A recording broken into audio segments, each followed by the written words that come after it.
എല്ലാ പിള്ളേരും കോളേജിൽ പോകുന്ന പരീക്ഷ എഴുതാനാ. ഈ നാട്ടിൽ ചില പെൺപിള്ളേര് പരീക്ഷ എടുക്കുമ്പോ മുലക്കുത്തി അന്വേഷിക്കില്ല പണി. എടോ, തന്റെ ഒരു കാലേ പൊട്ടിയിട്ടുള്ളൂ, അടുത്ത കാലും കൂടി. അവരോടൊന്നും സംസാരിക്കാൻ നിൽക്കണ്ട, നമുക്ക്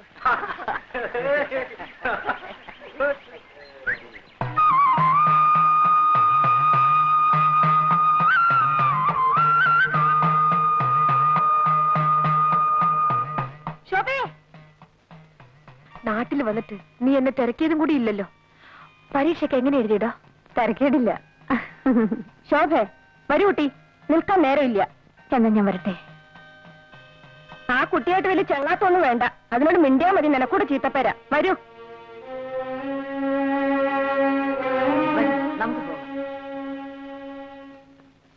ഈ ലക്ഷ്മിയടത്തേക്ക് വേറെ പണിയൊന്നുമില്ലേ? ദിവസം ഇത് എന്നെ ജോലി. കാശിക്ക് പോകുമ്പോ സാധുക്കൊക്കെ കൊടുക്കാലോ. ഒരു 101 രൂപയെങ്കിലും ആയിട്ടാവട്ടെ. അതെ അതെ, എന്നും ഇങ്ങനെ കാശി രാമേശ്വരം എന്ന് പറഞ്ഞിരുന്നോളൂ. കല്യാണമൊക്കെ കഴിഞ്ഞ് സുഖമായിട്ട് ജീവിക്കുന്നതിന് പകരം. അതിനൊക്കെ ഒരു തലയിലെടുത്ത് വേണ്ടേ കുട്ടി? പിന്നെ ഇവിടെ ഇങ്ങനെ യാതൊരു അല്ലലുമില്ലാതെ കഴിയുന്നുണ്ടല്ലോ, അത് തന്നെ ഒരു വലിയ ഭാഗ്യം. നിനക്കറിയില്ല, തറവാട് ഭാഗം വെച്ചപ്പോ എനിക്ക് 16 വയസ്സാ. ഒരു വസ്തു അറിയില്ല. എല്ലാരും കിട്ടിയതും വാങ്ങി അവരവരുടെ വഴിക്ക് പോയി. ലക്ഷ്മിയടത്തേക്ക് മാത്രം ആരും ഉണ്ടായിരുന്നില്ല. അമ്മയില്ല, അച്ഛനുമില്ല. ഇനിയിപ്പോ അതൊക്കെ എന്തിനാ പറയണേ? നിന്റെ അമ്മയില്ലാന്ന് വെച്ചാ ഇന്ന് ഞാൻ ഉണ്ടാവായിരുന്നില്ല. ലക്ഷ്മിയടത്തി കിടന്നുറങ്ങേ, എനിക്ക് ഉറക്കം വരുന്നു.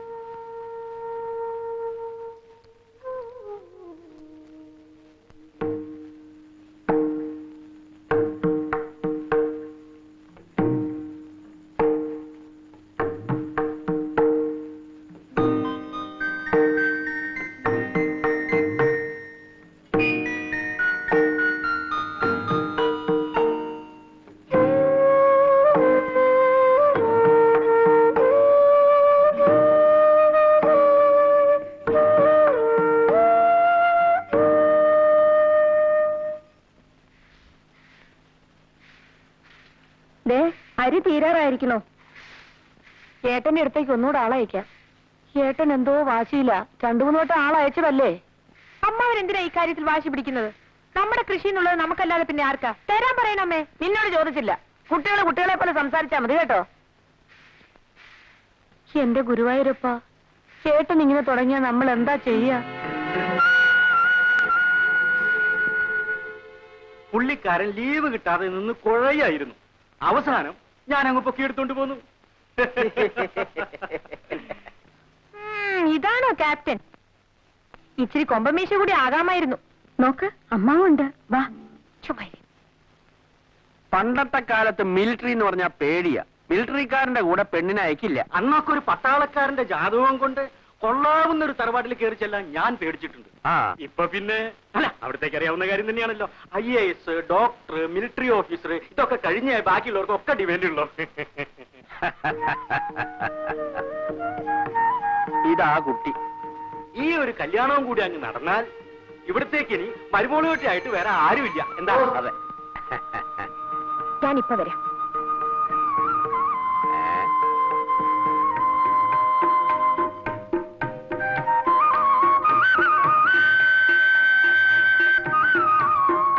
കല്യാണിക്കുട്ടിക്ക് ധാരാളം കത്ത് വരാറുണ്ടെന്ന് തോന്നുന്നു.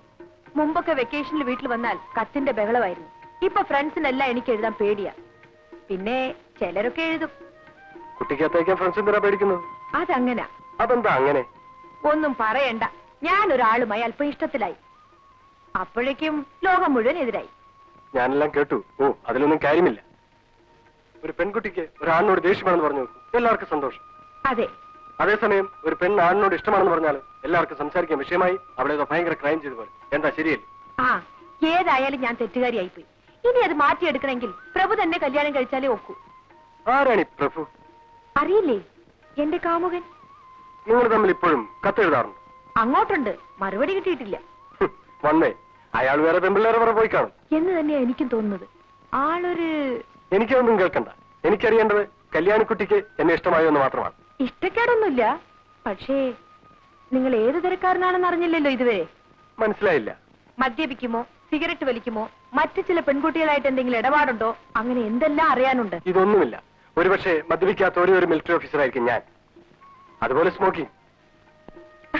പ്രഭുവിന് ഇതെല്ലാം ഉണ്ട്. കള്ള് കുടിക്കും, സിഗരറ്റ് വലിക്കും, പിന്നെ എക്സ്ക്യൂസ് മീ, ഞങ്ങൾക്ക് പോകാൻ സമയമായി.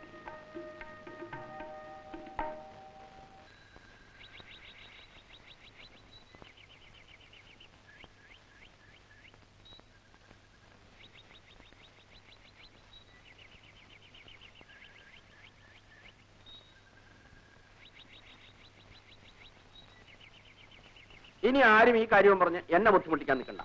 ഈശ്വര, മുഖത്ത് കയറി വന്ന ശ്രീദേവിയായിരുന്നു. ശ്രീദേവി അത്ര ഈ മൂശായിട്ട് ഇരിക്കുന്നിടത്ത് എങ്ങനെയാണ് ഈ ശ്രീദേവി കയറി വരിക? അവരെന്താ പറഞ്ഞത്? എന്ത് പറയാൻ, ഇത് നടക്കില്ല അത്ര തന്നെ. കാര്യം എന്താണെന്ന് എനിക്ക് അറിയാൻ പാടില്ല, അറിയാനോട്ട് താല്പര്യവുമില്ല. നിനക്കറിഞ്ഞിട്ട് വളരെ നിർബന്ധമാണെങ്കിൽ ഈ മൂശായിട്ടോട് ചോദിച്ചു നോക്ക്, അവരെന്തൊക്കെയാ പറഞ്ഞ് ധരിപ്പിച്ചു വെച്ചിരിക്കുന്നത്.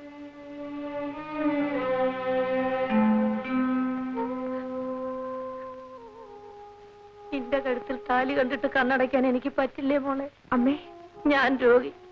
എന്റെ ആയുസ് തീരുകയാണ്. നിന്നെ ഞാൻ ആരുടെ കയ്യിൽ ഏൽപ്പിച്ചിട്ട് പോകും? ലക്ഷ്മിയെയോ?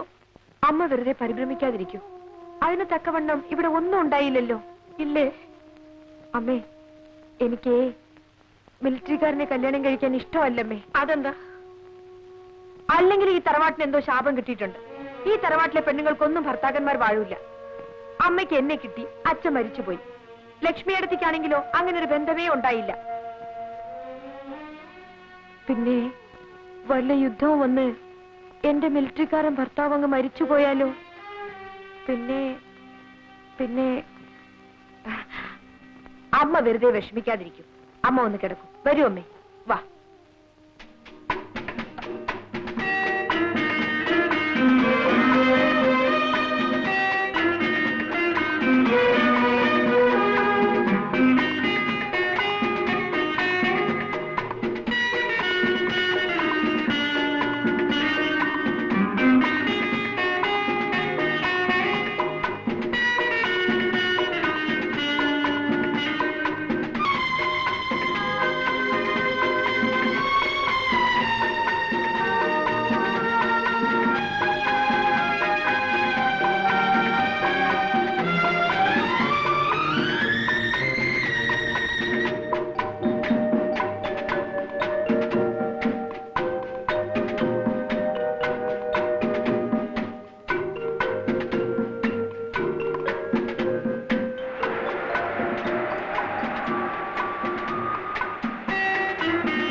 രണ്ടു ദിവസം പോയത് അറിഞ്ഞതേയില്ല.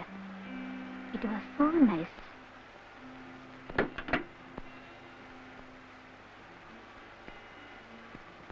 ഇത് എപ്പോഴാണ് കാണാം?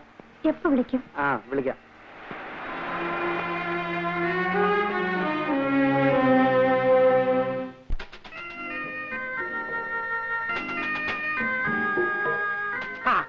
കുഞ്ഞു വന്നോ? ഇന്നും ഇന്നലെയൊക്കെ ആയിട്ട് ആരൊക്കെയോ ഫോൺ ചെയ്യുന്നു. ആരൊക്കെ? അങ്ങനെ ചോദിച്ചാൽ എങ്ങനെയാ ഓർക്കാൻ പറ്റുക? ഒന്നോ രണ്ടോ പേരായിരുന്നെങ്കിൽ എളുപ്പമുണ്ടായിരുന്നു.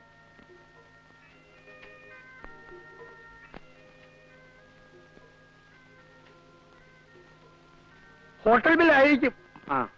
ഇപ്പൊ ഓർമ്മിച്ച നന്നായി. ഇന്ന് തന്നെ ചെയ്യുമ്പോൾ അയച്ചേക്കാം.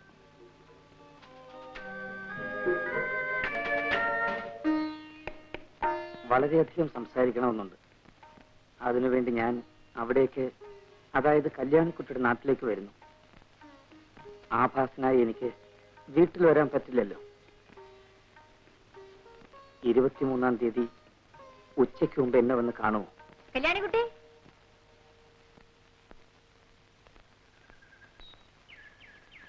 എന്താ ഭവാനി? ഇതാരാ വന്നിരിക്കണം നോക്കൂ. ശോഭേ, ശോഭേ, എന്താണോ വഴി തെറ്റിയോ? എന്നാ ഞാൻ ആ മുക്കിലിരിക്കാം. ശരി. വേറെ എവിടേക്കോ ആണെന്ന് പറഞ്ഞിട്ടാ പോന്നിരിക്കുന്നത്. അത് കണ്ടറിയാം.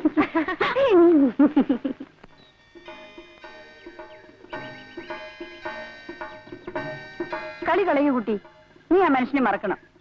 വെറും ഒരു അൺസ്ക്രൂപ്ലെസ് പ്ലേ ബോയ്. അങ്ങനെയാണെങ്കിൽ തന്നെ അതങ്ങ് മാറിക്കൂടുന്നില്ലല്ലോ. നിന്നോട് തർക്കിക്കാൻ ഞാനില്ല. വേണ്ടടോ, നമുക്ക് വേറെ എന്തെങ്കിലും സംസാരിക്കാം.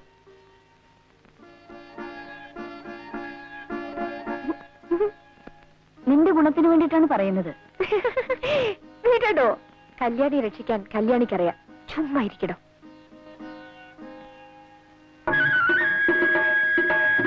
ശോഭേ,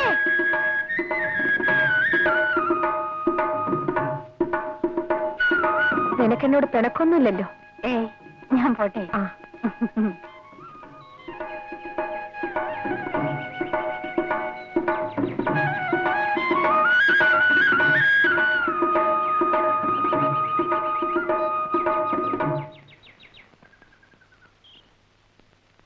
എന്താ എന്തുണ്ടായി? വലിയ ആൾക്കാർ എന്തോ ആകാമല്ലോ. എന്നാലും ഏട്ടൻ ഇങ്ങനെ പ്രവർത്തിച്ചു കളയുമെന്ന് കരുതിയില്ല. എന്ത് പറ്റി കൃഷ്ണൻകുട്ടി? ലക്ഷ്മി എടുത്തി, എന്തുണ്ടായി? നെല്ല് തീർന്നു എന്ന് പറഞ്ഞയച്ചത് ആ കൃഷ്ണൻകുട്ടിയെ. പാടത്ത് പണിയെടുപ്പിച്ച് നിൽക്കുകയായിരുന്നു ഏട്ടൻ. അവിടെ ചെന്ന് പറഞ്ഞത് ഇഷ്ടമായില്ല. ആ, ഇവിടെ ചോദിക്കാൻ ആരാ? കൃഷ്ണൻകുട്ടി, പോയി മേല് കഴിയിട്ട് വരൂ.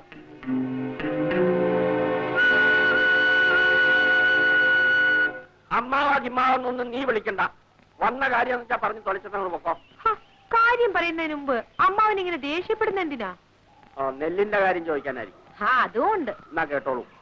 എനിക്ക് ഇഷ്ടമാണെന്ന് വെച്ചാൽ കൊടുത്തയക്കും, ഇല്ല വെച്ചാൽ കൊടുത്തയക്കില്ല. കേട്ടല്ലോ പറഞ്ഞത്. ഇനി എന്താ? ഓ, ആ ചെക്കനെ തല്ലിയ കാര്യമായിരിക്കും. വെറുതെ അങ്ങനെ തല്ലാനേ. അമ്മാവന്റെ ചോറുണ്ടിട്ടല്ലോ അവൻ വളർന്നത്. നീ വഴക്കിടാൻ വന്നേക്കാണോ? വഴക്കുണ്ടാക്കാൻ വന്നതല്ല. എന്നാലേ ഇപ്പോഴതങ്ങനെ ആയിരിക്കുന്നു. ശ്രീകരം പോകാൻ തന്നെയാണ് അമ്മാവ് വന്നത്. പോകുന്നതിന് മുമ്പ് ഒരു കാര്യം. പ്രായം ചെന്ന ആരോരുമില്ലാത്ത രണ്ട് സ്ത്രീകളെയും കണ്ണറിയാത്ത ഒരു പെൺകുട്ടിയും കബളിപ്പിച്ച് ആനയെ വാങ്ങിച്ചു കളയാന്ന് വിചാരിക്കുന്നത് കുറെ കഷ്ടമാണ് അമ്മാവ. ഞാൻ പോകുന്നു. അടുത്ത ആഴ്ചയിൽ കൊയ്ത്തുണ്ടാവും. ഇനി തൊട്ട് എന്റെ നിലകൾ ഞാൻ തന്നെ കൊയ്ച്ചോളാം. അവിടെ അമ്മാവന്റെ ജോലിക്കാരെ പറഞ്ഞു വിടരുത്. പറഞ്ഞു വിട്ടാൽ അമ്മാവൻ വ്യസനിക്കും. എന്താണോ വായി നോക്കിക്കണേ?